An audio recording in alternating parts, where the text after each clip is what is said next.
ridiculously easy way to give speech evaluations.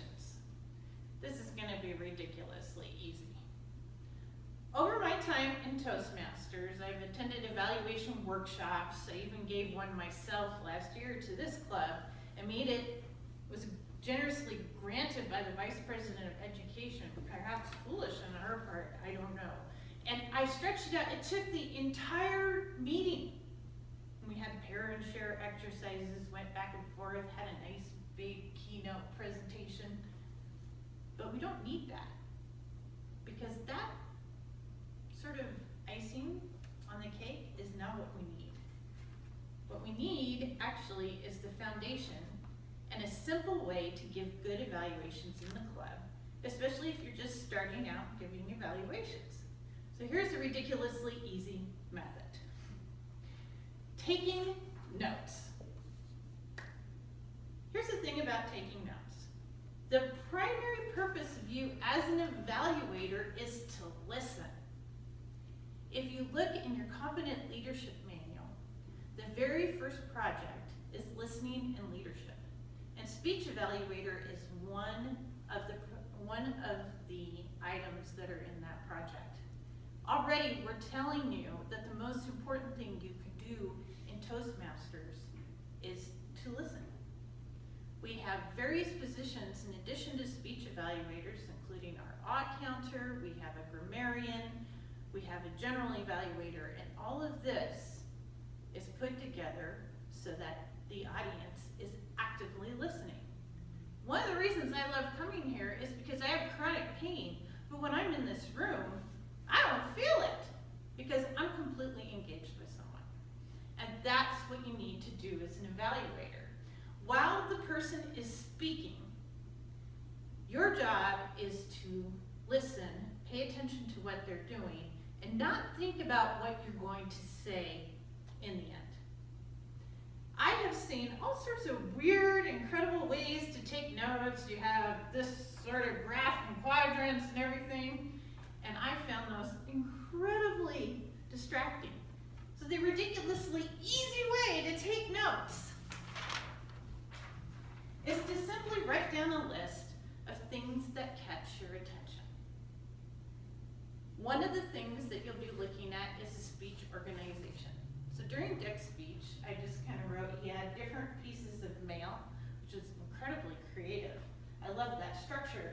And so I just wrote down one little word as we went along. Then if there was something that caught my attention, I just wrote one word, because all I'm going to remember in just a few minutes when I speak exactly what I was thinking when I wrote that. The idea is to put something down, write it really quickly, and then move on. Forget about it, move on to the other thing.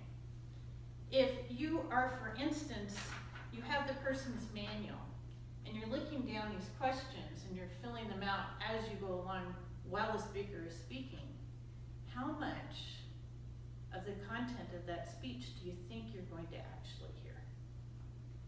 This is kind of difficult because in giving an evaluation speech, you may be nervous. Nervous about giving the right feedback, nervous about giving an impromptu speech. But the important thing to remember is that an evaluation speech is not about you. It's not about your speaking. Even in an evaluation contest, the evaluators are evaluated not on how they speak, but mostly on their content and how helpful they are to the speaker. That's what you want to be listening for. Have I driven that point home and beaten it to death? You want to listen. The only thing I do in terms of structure is you can take notes any way you want, is I will also take graphical notes. I, for instance, will put, does anybody play tennis? Question mark, which tells me later on that Dick asked a question, and that's something I should point out as being something that engaged the audience. And then I'll put a smiley face next to it. The other thing I do is other graphical things. I use a lot of arrows.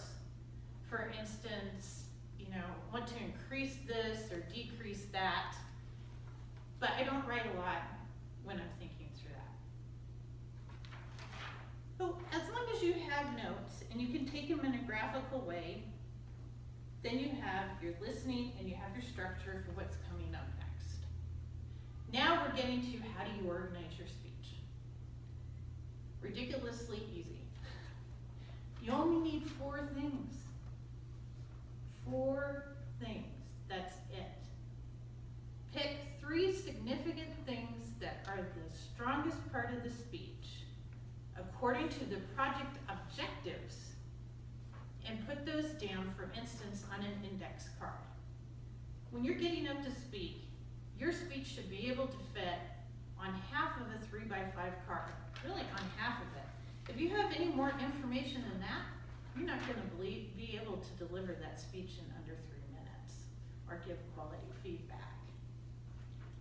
What I did here is I just kind of looked at what was going on and I thought, okay, well, according to the project objectives of the icebreaker, we're looking on is the speaker engaging the audience? I already talked about the question, is the speaker using organization? Incredibly creative way, easy to follow.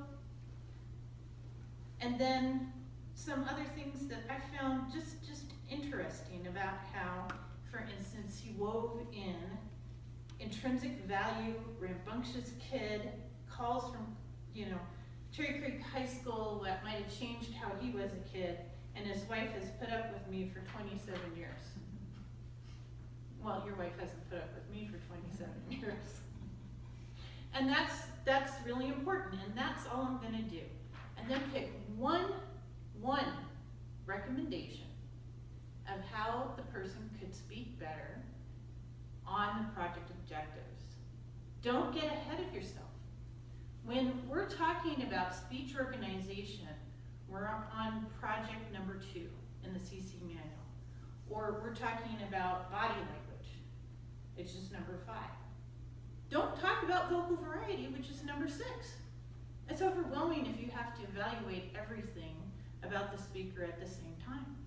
This will also help you if you are starting to evaluate advanced speakers. There's very clear objectives. It gives it right to you to give the confidence for what you need to do. But the most important thing that you could do as an evaluator is to listen for the project objectives, and give some simple feedback.